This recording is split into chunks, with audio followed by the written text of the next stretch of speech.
Avant même la publication officielle des résultats provisoires, la presse sénégalaise était unanime ce lundi et parle d'une large victoire pour le parti au pouvoir PASTEF. À commencer par cette une du Soleil, la déferlante PASTEF, peut-on lire, le quotidien national, qui indique que le parti présidentiel arrive largement en tête dans toutes les grandes villes du pays, Dakar, Thiès, Saint-Louis, à l'exception de Matam.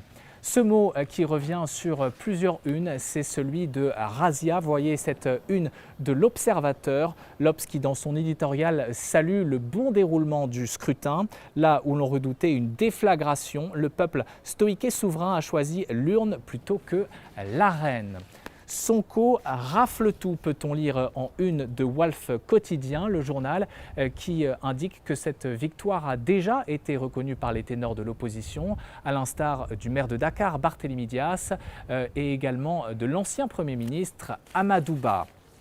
Libération de son côté titre PASTEF le coup KO, le journal qui indique de son côté que le taux de participation, malgré certaines craintes, a finalement dépassé les 49%, soit plus qu'il y a 2 ans lors des dernières élections législatives de 2022.